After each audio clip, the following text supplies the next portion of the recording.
He used to smirk every time I talked about my pain.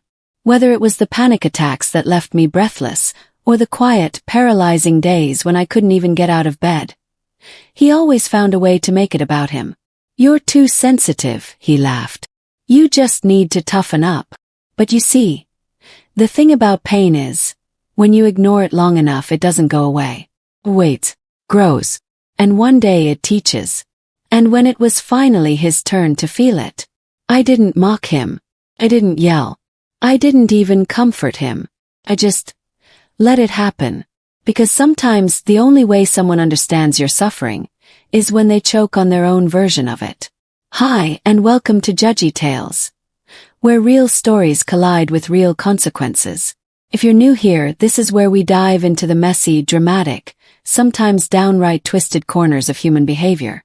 From family betrayals to relationship implosions, office sabotage to confessions that shake you to your core, we don't just listen, we judge. And trust me, this story, you're going to want to hear every word of it. So picture this. You're in a long-term relationship. It's not perfect. What relationship is? But you believe in loyalty, in growth, in getting through things together. You try to be open, vulnerable, human. You tell him about the night you lie awake, heart pounding for no reason. The guilt you carry for not being productive enough. The fog that wraps around your brain, making simple tasks feel like mountains. You expect, understand, or at least compassion. But instead, you get ripped off like a whiny teenager. He jokes about how you're always tired. He rolls his eyes when you mention needing therapy. And the worst part, he turns your vulnerability into ammunition.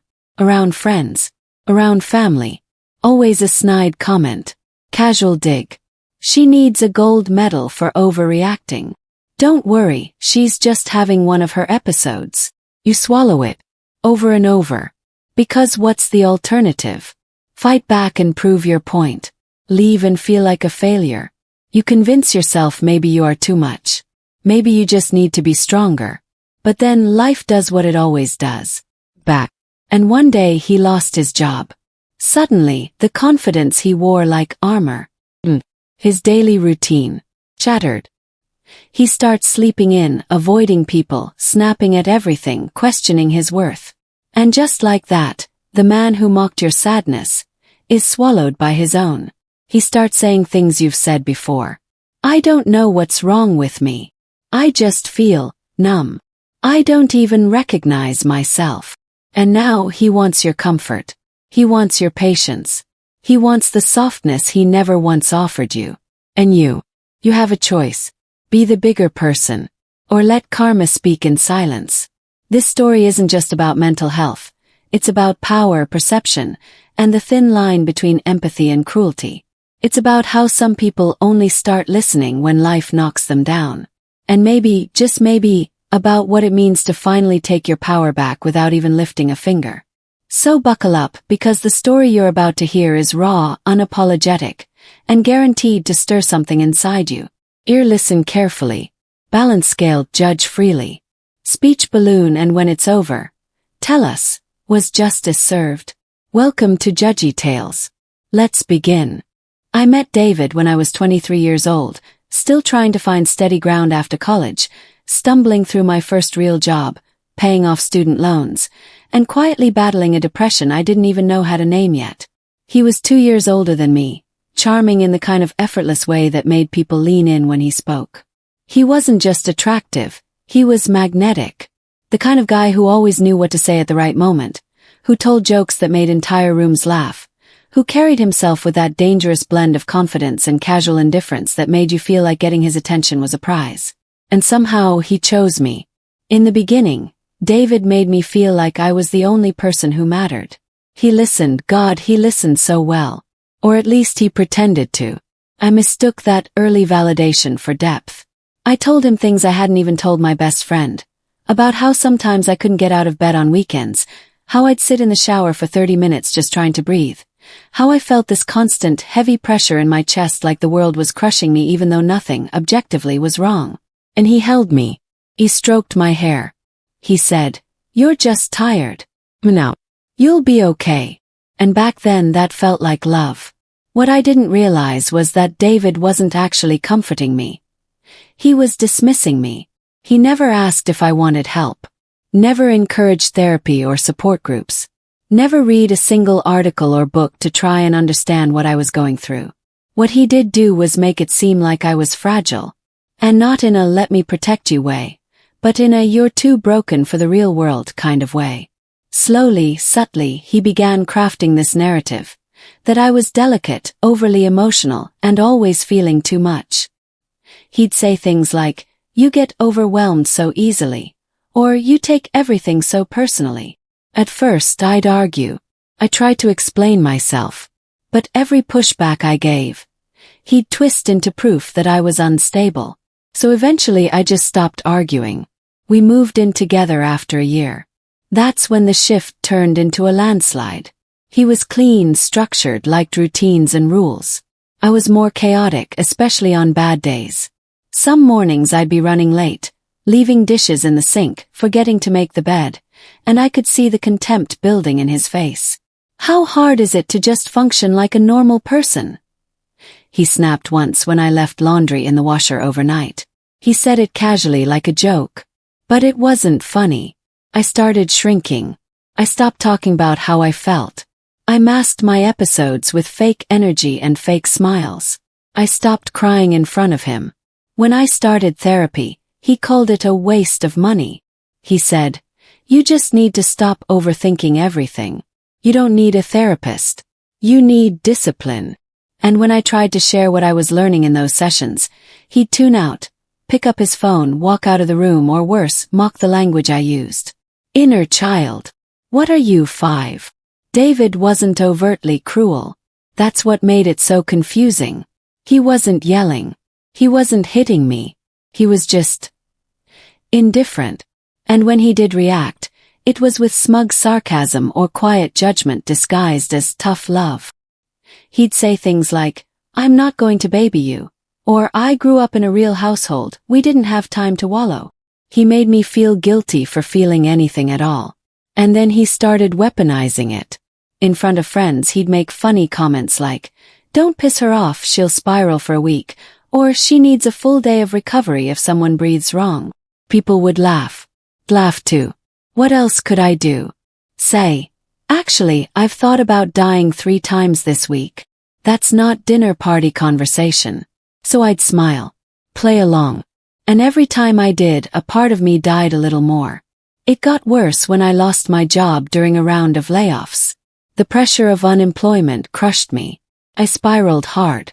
My therapist suggested medication, and I started taking a low dose of SSRIs, which made me groggy and dull for a few weeks.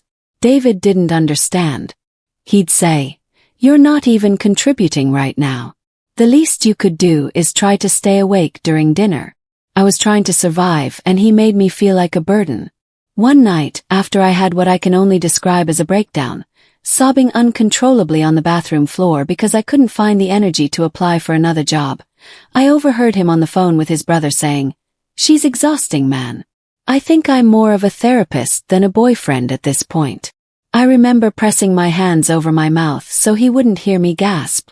I remember thinking, "Oh, this isn't love. This is emotional erosion." But I stayed. 'Cause that's what depression does.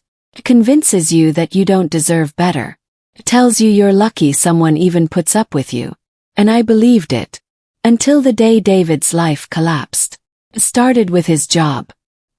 He worked in a small but high-paying tech startup, and after a round of internal reshuffling, he was suddenly laid off. It hit him like a freight train.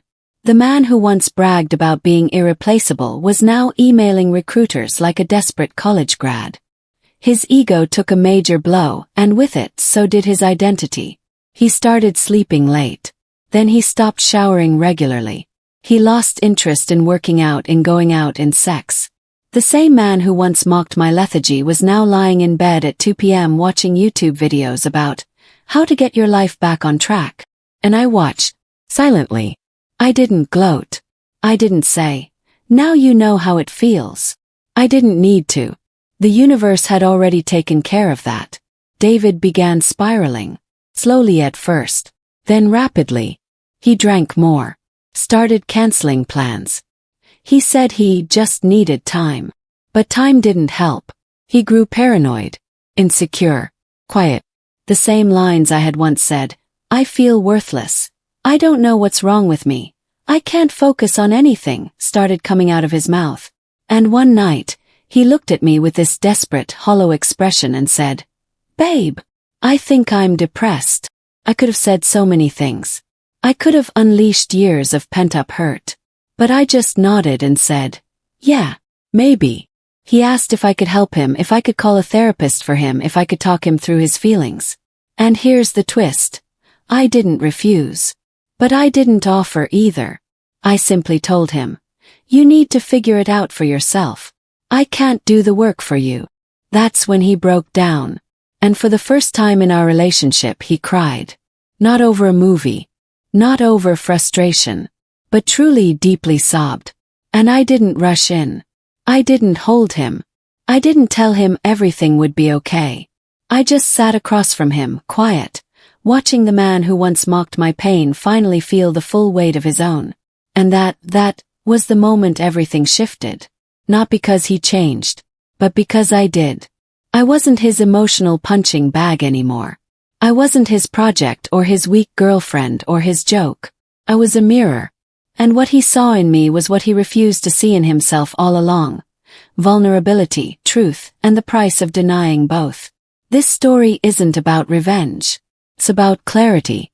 It's about watching the person who thought they were above suffering finally taste the silence they once served you. And realizing that justice doesn't always come with fireworks. Sometimes it arrives quietly, like the sound of someone else finally crying into their own darkness. It's strange how quietly a war can begin. You'd think it would come crashing in like thunder. Some big betrayal, a screamed argument, a door slammed off its hinges. But no. The kind of war I found myself in didn't start with a fight. It started with a moment so small, so casual, that if I hadn't been paying attention, I might have missed it. It was a Tuesday. I remember because I had therapy that morning. David wasn't working at the time, still in between offers, as he liked to put it.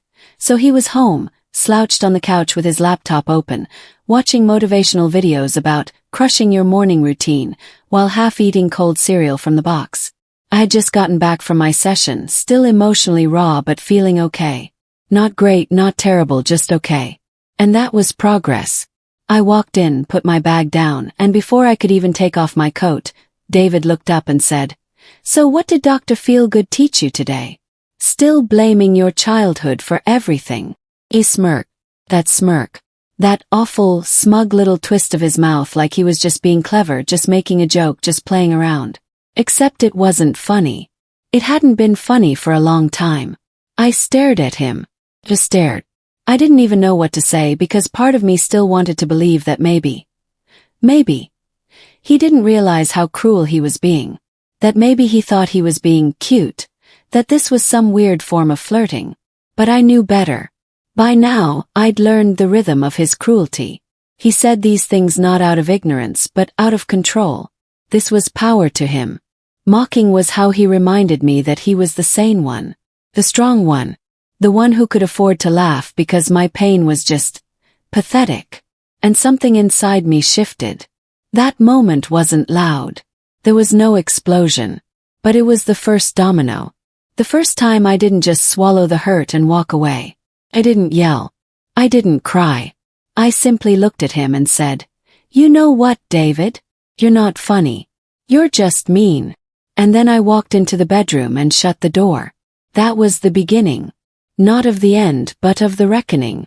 Over the next few weeks, things started unraveling in ways neither of us expected. David's behavior grew more erratic. He was defensive, irritable, and short-tempered. His job search wasn't going well, and his ego, once so bloated it barely fit in the room, was deflating fast. The man who used to correct my grammar mid-sentence now couldn't write a cover letter without panicking. He started sleeping late, skipping showers, and refusing to leave the apartment. He was unraveling. And suddenly he needed me. Not in the way I'd needed him. Not for emotional connection or healing, but as a buffer. As someone to absorb the mess. He'd follow me around the apartment, sighing loudly, muttering about how nothing ever works out, asking me questions like, "Do you even think I'm smart?" Or, "What if I never get hired again?" And when I gave him advice, calm, thoughtful, grounded, he'd snap. "You don't understand what it's like to be under real pressure." That one stung. Because I had lived through pressure. I had worked 2 jobs through college while battling insomnia. I had taken care of my dying mother while juggling finals. I had cried in public bathrooms between client calls because I couldn't breathe. But sure, David was the one suffering now, so none of that counted. His pain was real. Mine had been drama. I stopped coddling him. Not in a cruel way. Just detached. I answered his questions, but only when asked. I didn't initiate emotional check-ins. I didn't stay up late trying to cheer him up. I didn't cancel my plans or reschedule therapy to babysit his bad days. Gave him space. The same space he'd insisted I take when I was drowning. And suddenly that space felt like punishment to him. That's when the real tension started. He'd leave little jabs in conversation. "Must be nice to be so emotionally stable now." Or, "Guess you're the strong one now, huh?" There was bitterness in his voice, like my healing was an insult to his suffering. As if I had no right to be doing better while he was doing worse. And then came the night that everything hit the wall. It was late. I had just come home from dinner with an old friend. I wasn't out late, just a quick bite to reconnect. When I walked in, David was sitting in the dark, the TV flashing some muted documentary about loneliness. He didn't look at me. Just said, "Must be nice to have people to talk to." I paused, tired, not ready for a fight. "It was just dinner, David." He turned to me then, eyes glassy but sharp. "You're abandoning me," he said. And I laughed, not because it was funny but because it was absurd. "Abandoning you? You mean the way you used to walk out of the room every time I cried?" That was it. He stood up, angry now. "You're holding a grudge." "No," I said calmly. "I'm holding a memory." He stepped closer. "So this is revenge now. You're trying to get back at me by being cold." And that was when I saw it. The shift. The realization blooming behind his eyes. It wasn't about me being cold. It was about him finally feeling what I had felt for years. The silence. The dismissiveness. The loneliness that seeps in when someone you love looks at your pain like it's an inconvenience. I didn't say anything. I didn't need to. The next day he tried to be sweet. He brought me coffee. Made my favorite breakfast. He even suggested we talk more. Let him. Listened. I didn't interrupt. But I didn't comfort either. I was done mothering him. I was done being the emotional support system he refused to be for me. He asked me what had changed. I told him the truth. "You mocked my pain, David. You made fun of me when I was at my lowest. And now that you're here, in this place I know all too well, you want me to carry you?" Sorry. But I already carried one broken person through the fire. And it nearly killed me. He didn't say anything. I could tell he wanted to cry. But he didn't. Maybe pride. Maybe shame. Maybe both. And so the war continued, but differently now. He wasn't fighting me anymore. He was fighting the version of himself he saw through me. And that was a battle he couldn't win. There's a difference between snapping and waking up. People often confuse the two. Snapping is impulsive, reactive, like a rubber band breaking. But waking up, that's slower. It creeps in through the cracks until one day you're just done. No screaming. No tantrum. Just a bone-deep knowing that something has shifted, and there's no way back. That's what happened to me the night everything came undone. It was about 3 months after David had lost his job. By then, we were floating in this toxic silence, neither of us calling it a breakup, but both of us living like roommates who resented the hell out of each other. We weren't touching. We weren't connecting. And yet we were tethered. By habit. By history. By the fact that neither of us had yet said the words out loud. We're over. But that night changed everything. Started with a knock at the door. I wasn't expecting anyone. I was in sweatpants, hair tied up, about to make tea and bury myself in a podcast before bed. David had been sulking all day, glued to the couch again, pretending to job search, while actually just doom-scrolling Reddit. I opened the door, and there stood Emily. Emily was my oldest friend.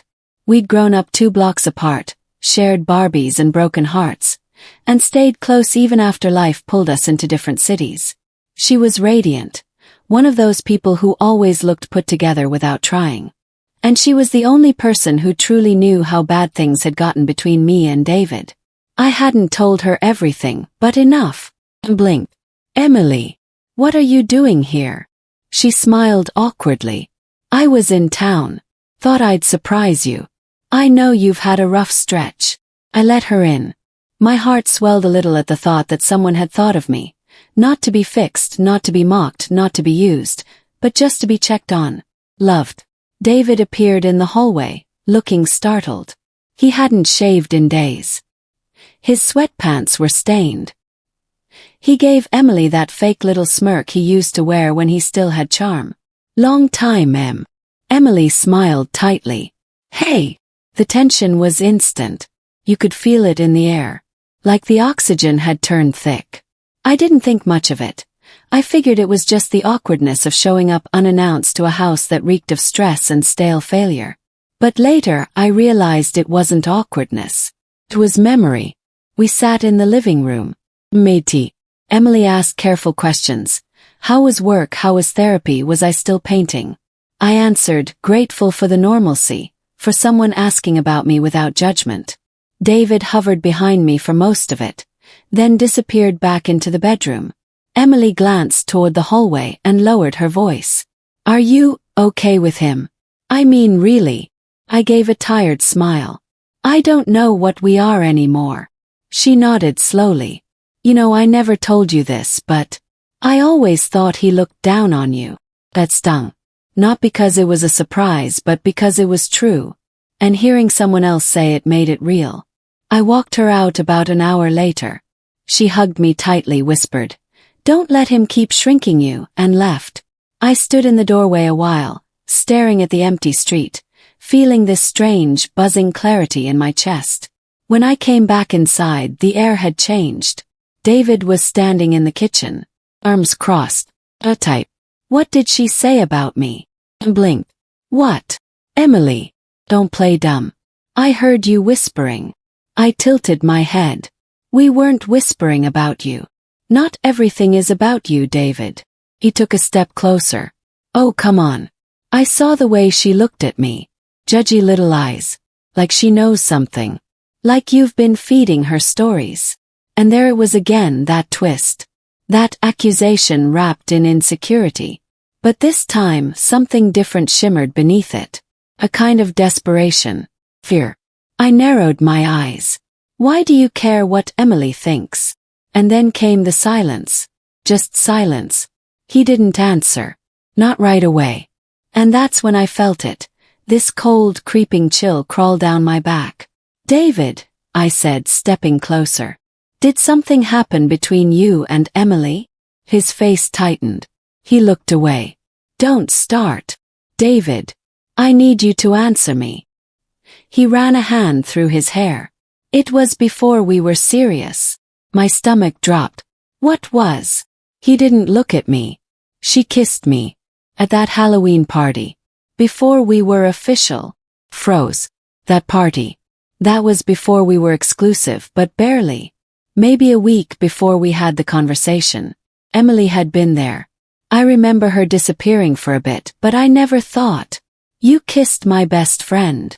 I said, voice barely above a whisper. He finally looked at me. She kissed me. And I didn't tell you because it didn't mean anything. And if I had told you, you would have freaked out. Like you always do. I couldn't believe what I was hearing. You've spent years mocking my mental health, making me feel insane, unlovable, broken. And all this time you were hiding this? A secret with the one person I trust more than anyone. It didn't mean anything, he repeated louder now. And if she was really your friend, she would have told you. Something inside me snapped. Not in rage. Not in tears. but in stillness. 'Cause now everything made sense. The tension between him and Emily. The weird way she'd hesitated to talk about him. The subtle warning in her voice. She had been carrying this guilt. And he had weaponized my pain for years while harboring a betrayal he never once took responsibility for. And then the final twist came.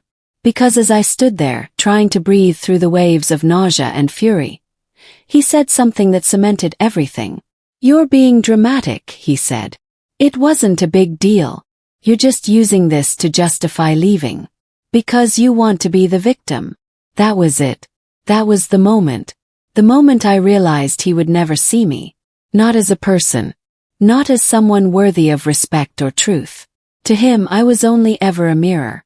And now that the mirror reflected something he couldn't twist, my anger, my clarity, my power, he had to break it. But I didn't shatter.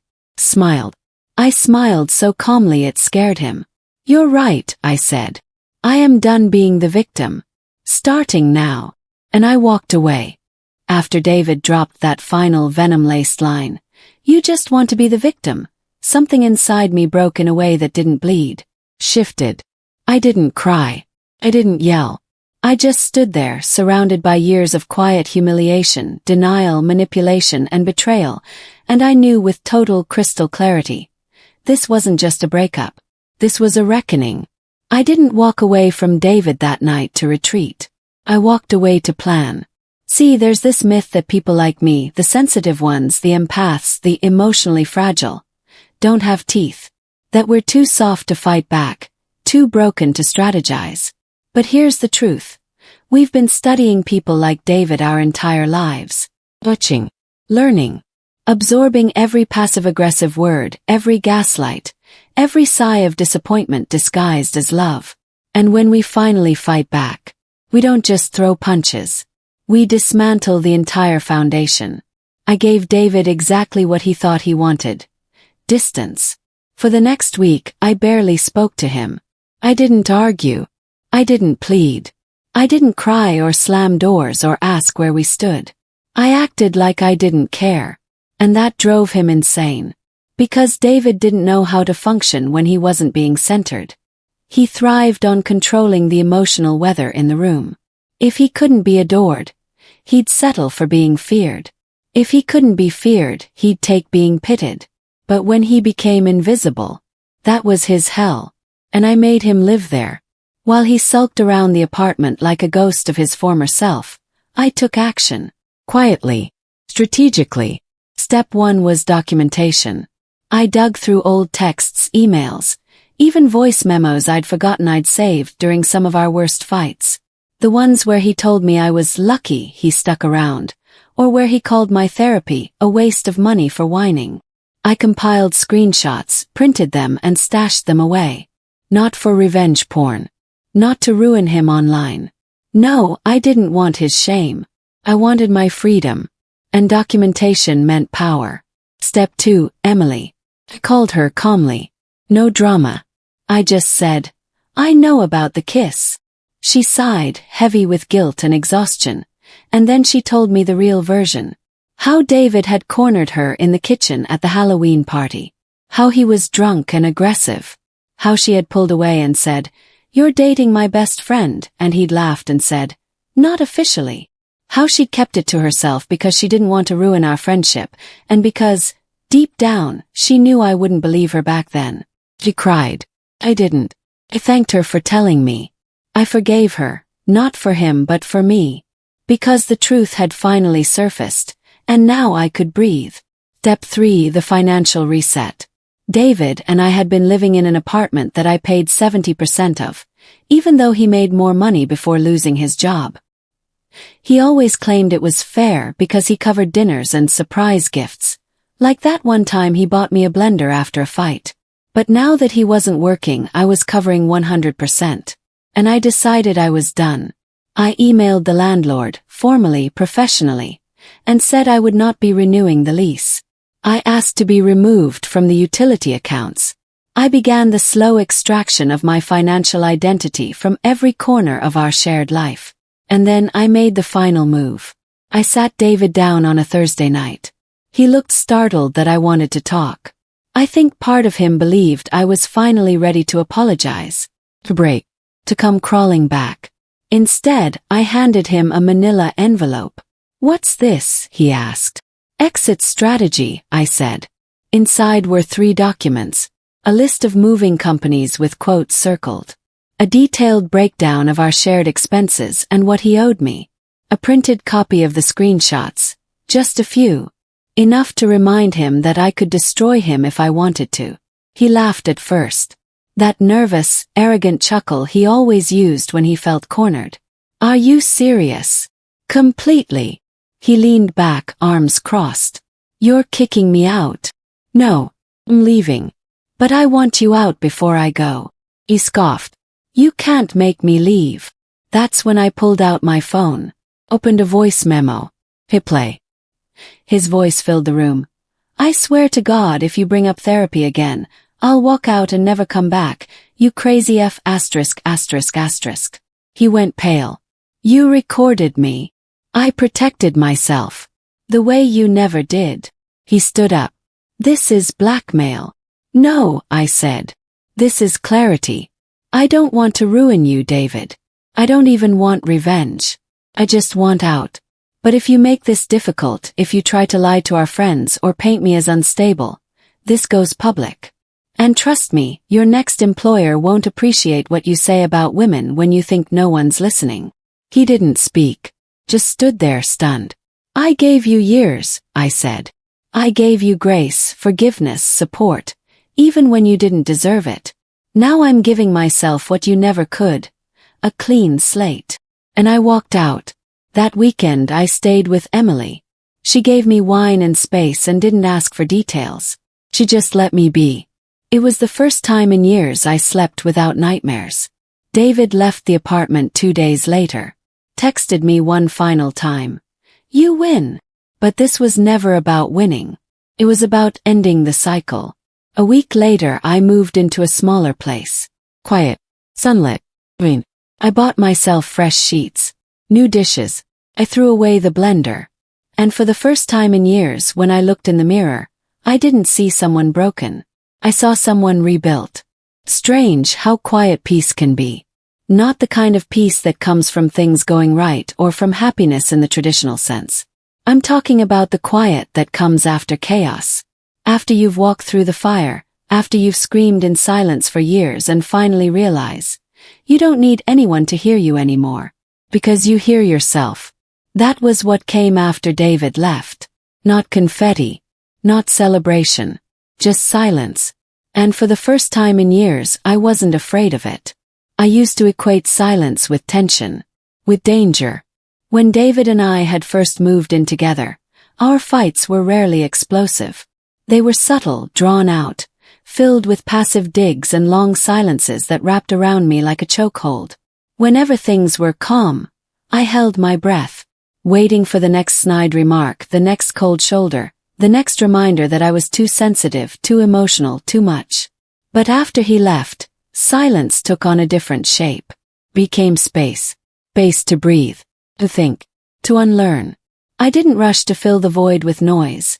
No rebound relationships, no desperate texts to friends for validation, no chaotic plans to reinvent myself overnight. I just sat in it. Let it wash over me. Let the pain finish what it came to do. Because that's the thing about pain. If you don't let it teach you, it'll keep coming back. Louder, sharper, crueler. And David, he wasn't the lesson. I was the one who had to learn what I had ignored. Not just the red flags I'd brushed off, but the ways I had participated in my own erasure. The little compromises I made every day that slowly turned me into someone I didn't recognize. The way I shrunk myself to avoid conflict, or how I let him rewrite history because it was easier than fighting every battle. I had been trained to believe that love meant endurance, that loyalty meant silence, that forgiveness meant forgetting. But none of that was love. That was survival. And I was done surviving. The first thing I did after the dust settled was journal. Pages and pages of untangling thoughts. I wrote down every insult David ever threw my way. Not to relive the pain but to see it clearly. On paper it looked so obvious, so brutal, so unjustified. It was like looking at crime scene photos and realizing you weren't overreacting. You were underreacting all along. Then I wrote letters I never intended to send. David. To myself at 23, when I first met him. To my mom, who taught me to stay quiet when things got hard. To the version of me who thought love meant fixing broken people while breaking yourself. And then I did something terrifying. I read them out loud. To myself. Alone. And I cried. Not because I missed him. But because I had missed me. I hadn't heard my own voice. My real voice, in so long I forgot what it sounded like. In the weeks that followed, I started painting again. Not because I was healed. Not because it was poetic. But because one night I couldn't sleep and I needed to do something with my hands that didn't involve doom scrolling or eating dry cereal at 2 a.m. It was messy. Not pretty. But it was honest. And so was I. I started showing up differently, to friends, to work, to the mirror. I didn't pretend to be okay when I wasn't. I didn't apologize for being emotional. I stopped filtering myself for the comfort of others. If someone asked how I was doing, I didn't say, fine. I said, I'm figuring it out. And that truth. It was more powerful than any performance I'd ever put on. People noticed. Emily, for one, became more than a friend. She became family. Our friendship, once cracked by shame and silence, was now stronger than ever because it had survived something real. And real things don't shatter easily. Some people faded away. Friends who had always sided with David because he was charming, or because it was easier to believe I was the unstable one. I didn't chase them. I let them go. Because when you finally make peace with your own voice, you stop begging others to validate your volume. As for David, he tried, of course. Few months later he sent an email. It was long, rambling, part apology, part excuse. He said he didn't know how much damage he was doing. That he had issues from childhood. That I triggered his worst instincts. That he did love me in his own way. But here's the thing. I didn't care. Not because I hated him. Not because I wanted him to suffer. But because I had outgrown him. I didn't need an apology to move on. I didn't need closure from him because I had created closure for myself. He was a chapter in my life, but I was the author. And that chapter was done. So I archived the email. Didn't reply. And that silence. It wasn't cold. It was final. The kind of silence that speaks louder than any scream ever could. The kind of silence that says, you no longer have access to me. I think people expect some dramatic finish when you finally leave someone who's hurt you. Like fireworks or a new partner who treats you like royalty.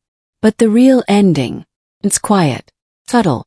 It's waking up one morning, making coffee in your favorite mug, sitting in your own space and realizing you feel safe. Not ecstatic. Not euphoric. Just safe. And that safety. That's priceless.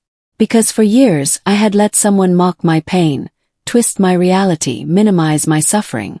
I had given him front row access to my most vulnerable parts, and he had laughed, dismissed, gaslit. But I got the last word. Not by shouting, not by exposing him, but by reclaiming what he tried to take, my dignity. And now I don't chase peace. In peace. Because the real power doesn't come from revenge. It comes from walking away with your head held high, knowing you didn't just survive. You chose yourself. And that is the most satisfying ending of all.